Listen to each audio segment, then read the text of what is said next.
On today's episode of Locked On 76ers, the Philadelphia bounces back and picks up the W over Orlando before they hit the road for three. We'll recap what took place last night in South Philadelphia right here, Locked On 76ers.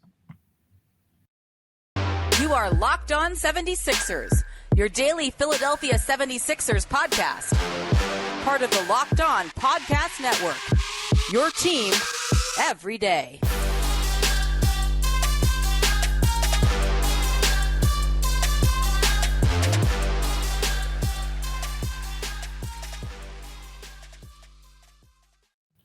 First-time users can receive a 100% instant deposit match up to $100 with the promo code LOCKED ON.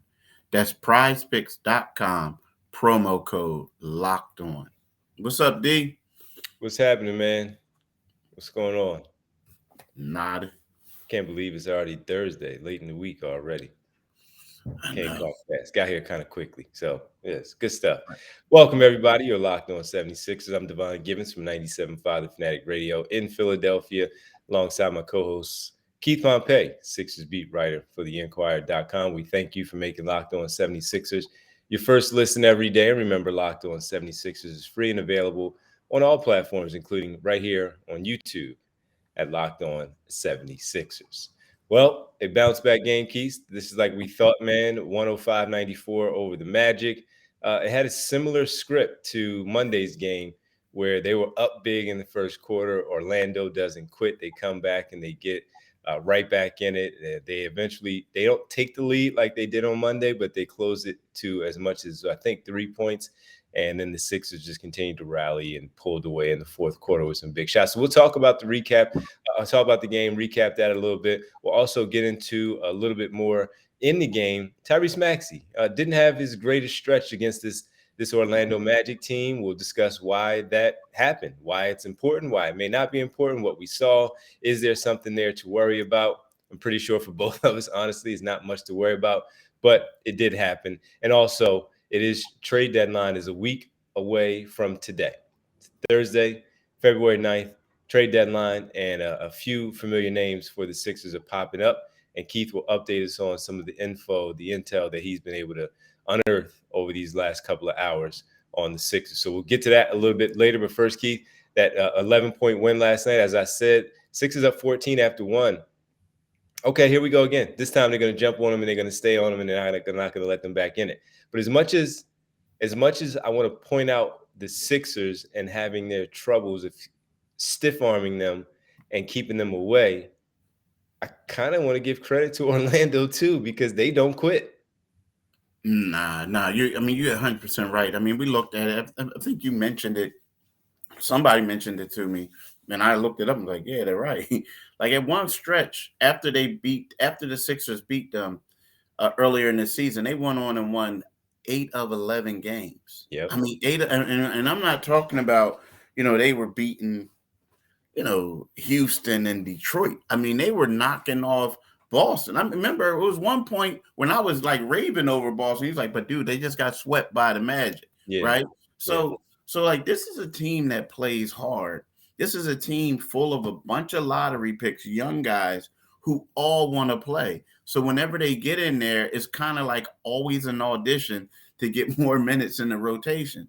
I mean, that was, I think for most teams, that young team that has nothing to lose, especially the Sixers, it's just a bad matchup. So for them to be able to win 3 out of 4 games against them this season is pretty good. I mean, and I get it. Some people say they only won 20 games, but it's a bad matchup. Ponchero, Markel Fultz is much more improved. They have 3 Wagner. Yeah, all of them. And then like Mo Wagner is pretty good as a backup big coming off there with a lot of aggression. So, it's one of those things where I look at it that, to me personally, I saw this win. It was a game where James Harden had 7 turnovers. It was a game where Tyrese Maxey shot 2 for 11. A game where DeAnthony Melton shot 1 for 7. But it was a game where in the fourth quarter, as bad as James Harden was as far as turning the ball over and not making shots early on, In that fourth quarter, he had 0 turnovers, and he had 2 huge 3-pointers to basically win the game for them, like give them that momentum. So I'm looking at this one like, you know what?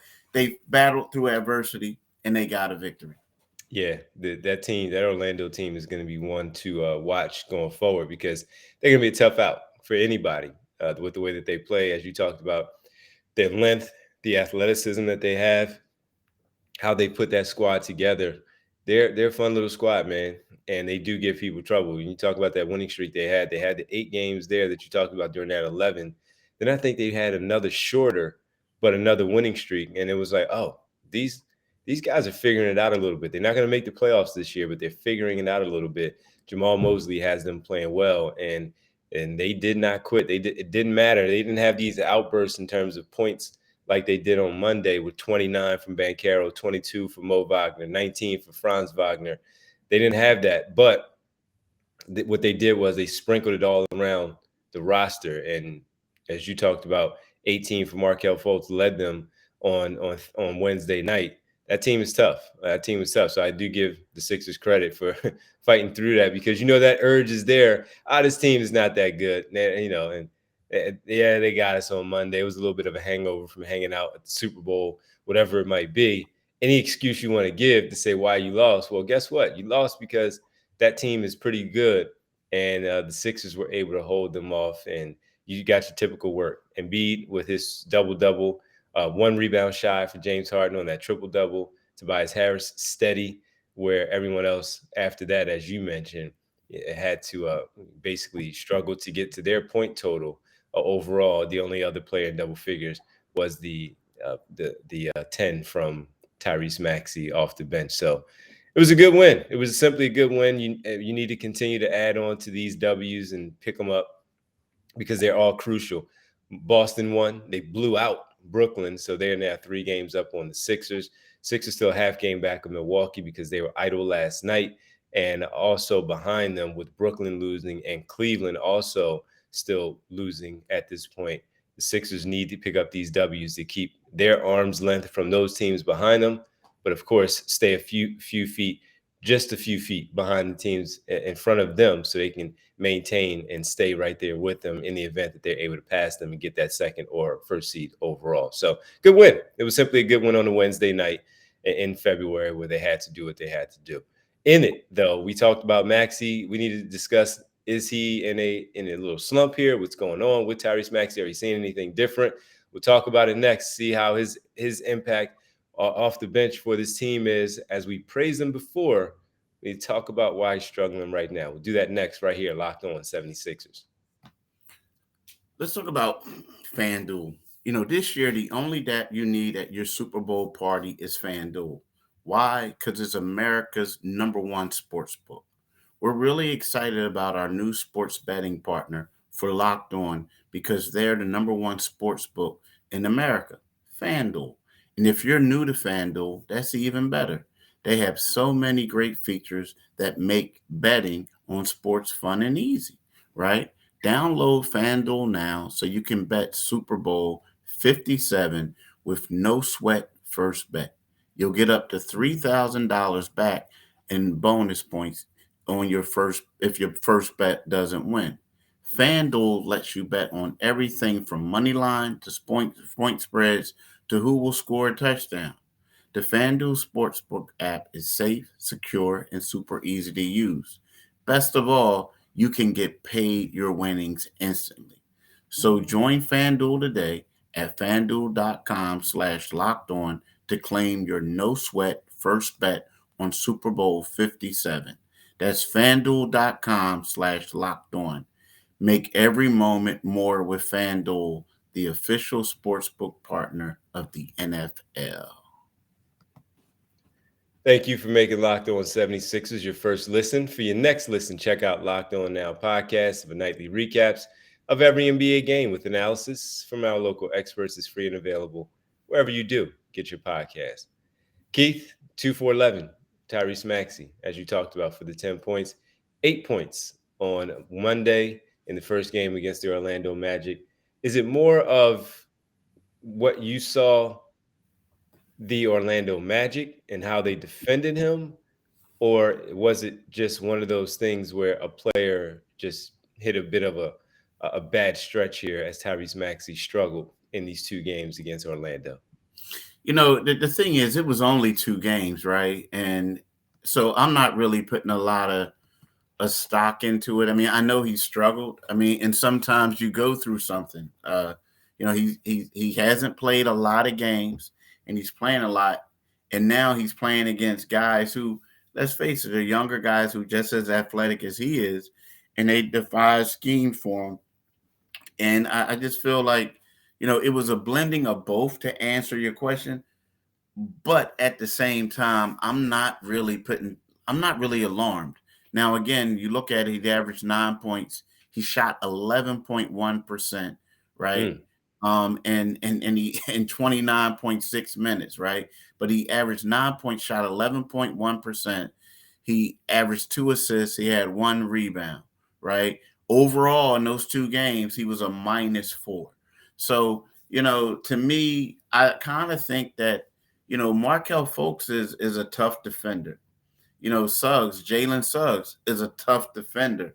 So these are pretty good tough matchups for any young guard. And, but I also think that, again, man, it's 2 games. If he goes out there and he does the same thing against the Spurs, then I'm going to start paying closer attention. And then if he does that against New York, then I'm like, okay, we may have a problem here. But right now, I just look at it as just, 2 games that I'm not going to, pull the alarm about it or hit panic mode over it just yet. I'm with you. It was just a tough stretch. We'll see if he can bounce back and get out of that for this game on Friday in San Antonio.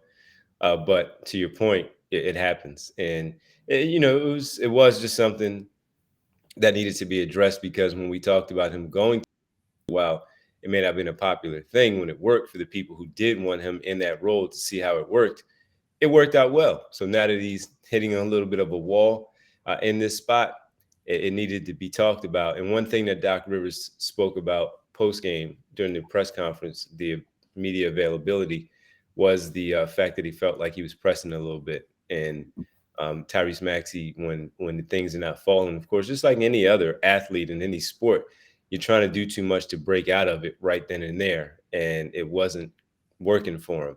So if he's able to settle down and get back into it, and maybe a game against the San Antonio Spurs will be that recipe that he needs to open things back up and drop his 17 off the bench, hitting his 3-pointers and using the speed and get to the basket. He still has some moments where he uses speed to get to the basket.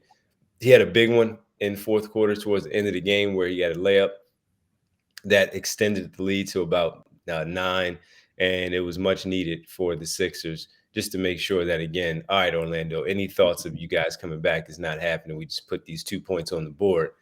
He needed that, and he didn't seem down, at least from afar, but I think he'll be fine going forward. If there's one player, Keith, that you talk about that, if there's 2 of them on the team, and Joel Embiid is one of them, and I guess James Harden too, I'm not worried about Tyrese Maxey one bit. It was something that happened. It happens, and it just happened to him over these 2 games against this talented defensive team, these young guards that are right there with him. So that I agree with you on that. He'll be fine. He'll be fine going forward.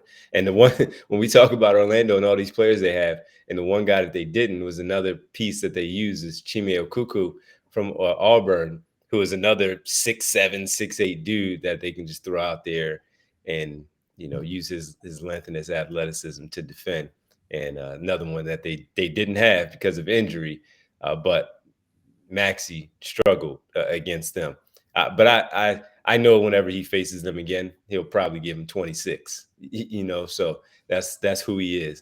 He missed the first 2 games in November out with that foot injury. These were his first 2 games, and there's only 2 for this year. So I guess unless there's a playoff push by Orlando, we won't see them again until next season and see what Maxey does against them. All right, man, final segment on the other side. We got to get some of the intel. Trade deadline a week away. That's what people really want to know. That's where we are. You know how it goes. trade deadline. People really want to know what's going on with their teams. And in this case, the 76ers. Who may be on the move? What's the intel that Keith Pompey has? We'll tap into it next. Pick Keith's brain right here on Locked On 76ers. Let's talk about PrizePicks, right? So here's my thing, D. Tonight, is Luka Doncic going to score more than 26.5 points? Yeah, I'll probably pick that. LeBron James have more than 7.5 rebounds, 3.5 or three-pointers. Yeah, I think I could go with all that, right? See, and that's what PrizePick is. So how PrizePicks work is what you do is you pick 2 to 6 players, and if they will go score more or less than the PrizePicks projection, you can win up to 25 times your money on any entry. There's no competing against other people. It's just you and the projections available. PrizePicks offers projections on any sport that you watch. It's a long list of them, y'all. I'm talking about the NBA, NFL, NHL, PGA, college football, college basketball, WNBA, esports, NASCAR, tennis, on and on and on and on and on. Entries can be made in 60 seconds or less. It's that easy. Safe and fast withdrawals, right?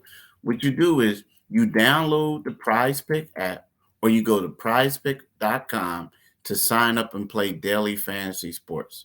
First-time users can receive 100% instant deposit match up to $100 with the promo code Locked On. If you deposit $100, PrizePick will give you $100. If you deposit $50, PrizePick will give you $50. Don't forget to enter the promo code Locked On at sign up for an instant deposit match up to $100. All right, welcome back. Locked On 76ers. Keith, the trade deadline. It's always an adventure. It's always fun. One year it may be very, very quiet. Another year, a lot happens. Like last season for the Sixers, trading Ben Simmons to Brooklyn for James Harden, the package that they had to put together to acquire their 10-time All-Star here in James Harden. So, Keith, what's Matisse Thybulle's name has been out there a little bit, and you reported as such. What are you seeing? What are you hearing? What's going on? What are you hearing about the 76ers as we are now a week away from the trade deadline? There's a lot of things. Like, we all know, and we talked about this, that the 76ers would like to get below the luxury tax, right? But also you look at Matisse, and he's basically been a non-essential player for him. Well, early on he was, right? He was one of those guys where he wasn't getting a lot of minutes. He wasn't in the rotation early on. Or what they did is they would have him come in for 30 seconds or 3 seconds just to do a side out of bounds play at the end of the quarter, right? In the beginning. So now it looks like that teams like Matisse. They do. A lot of teams do. They love his defense. But there's a concern around the league that can we play him in the playoffs? Because can he make the shots needed? And the thing is, he's been showing that.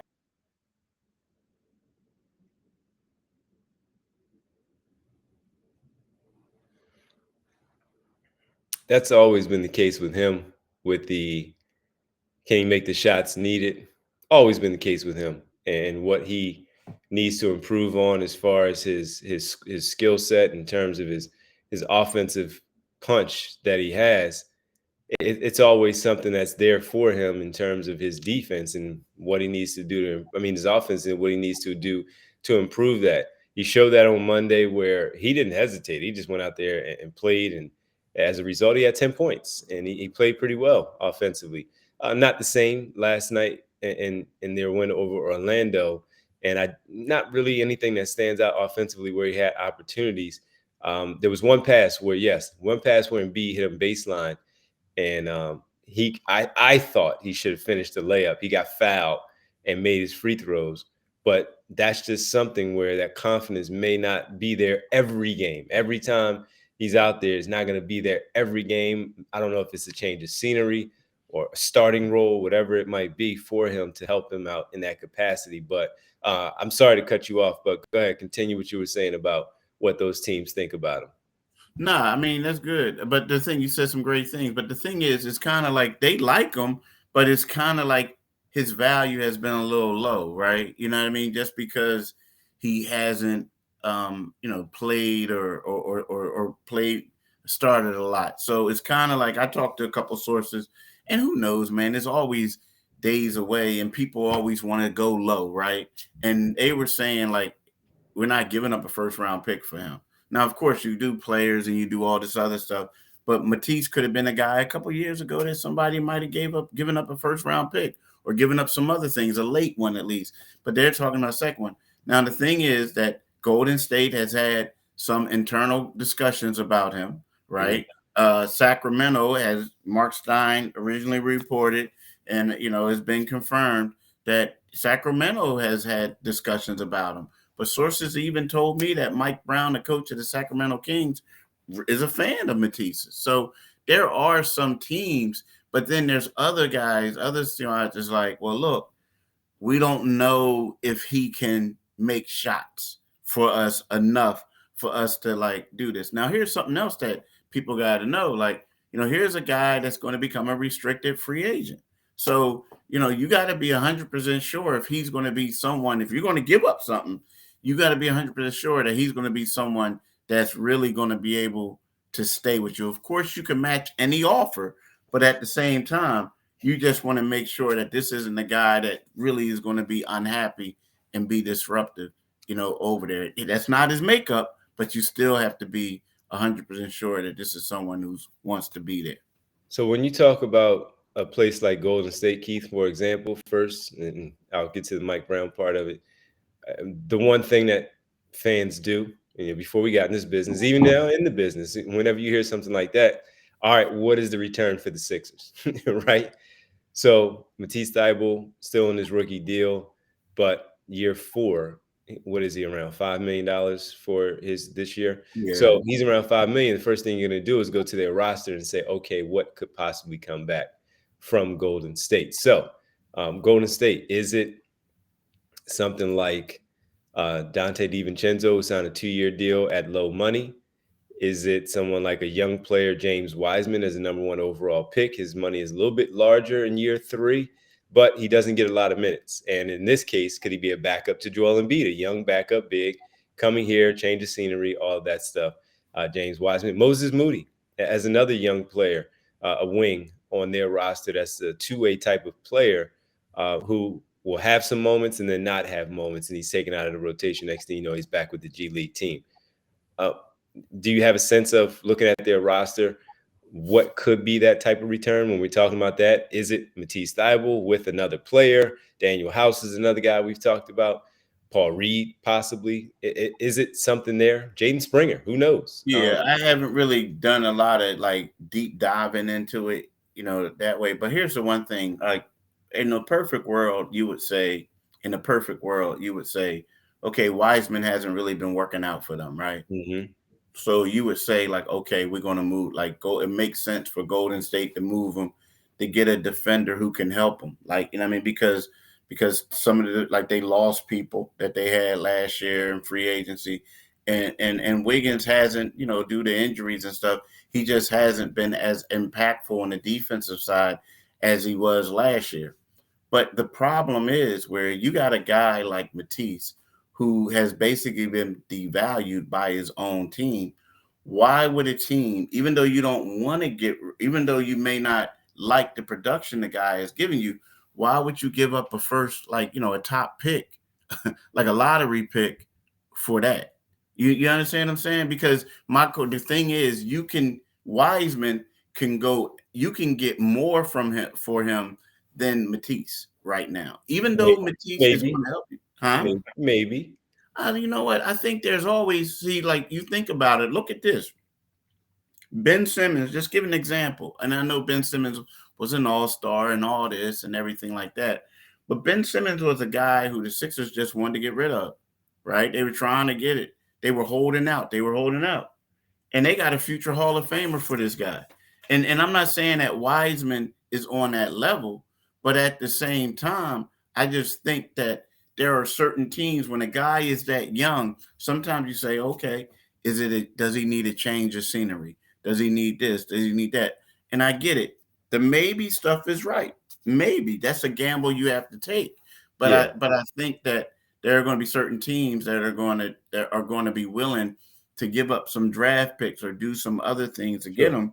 And I think that the Sixers, a team that doesn't have all that, is one of those things where you would have to get a third team involved. You have to do some other things. So I don't know, man. If you like really want Matisse that bad, or if you just basically say, let's move on to the next person. Yeah, and that's why I was also going to lean towards, even with Sacramento, do you have to get the third team involved with all this stuff? But, we'll figure all that stuff out as we go and get a little closer, more intel that you're able to, sneak in there and get and find out. But it's going to be very interesting, whether it's Matisse Thybulle, Montrezl Harrell, Paul Reed, anybody else on this roster. Who knows? We'll see. But it's always fun. Trade deadline is always fun for us on the outside. The people who have to get moved, especially if they don't want to get moved, it's always tough for them. But in this case, for us, it's always an interesting topic to discuss when it comes to movement and improving your team. Especially if you think that you're a team that can win, trying to put the right pieces in there before the trade deadline. Thanks for making Locked On 76ers your first listen every day. For our next episode, check us out. We'll preview the Spurs and get into that a little bit more tomorrow, previewing the Spurs game. Keith, the last time the Sixers played the Spurs, man, they were hot. Spurs were hot. Yeah. I remember that one. Remember, and it was like, that's when you and I got into a little disagreement over the bad loss, the good loss, bad loss. Yep. So let's see now. Well, if they lose this time, it's a bad loss. I got you. Now make your second listen Locked On NBA. Locked On experts covering the biggest stories from around the NBA every Monday through Friday in less than 30 minutes. It's free and available wherever you get your podcast. Keith, you let the good folks know where they can find us, man. Yeah, you can find us, like my man D said, wherever you get your podcast. But you can also listen to my man D tonight from 7 to 10 on 97.5 FM, The Divine Giving Show. You can also follow him on Twitter at DivineG975. You can follow me on Twitter at Pompey on Sixers. And you can read my stuff in the Philadelphia Inquirer.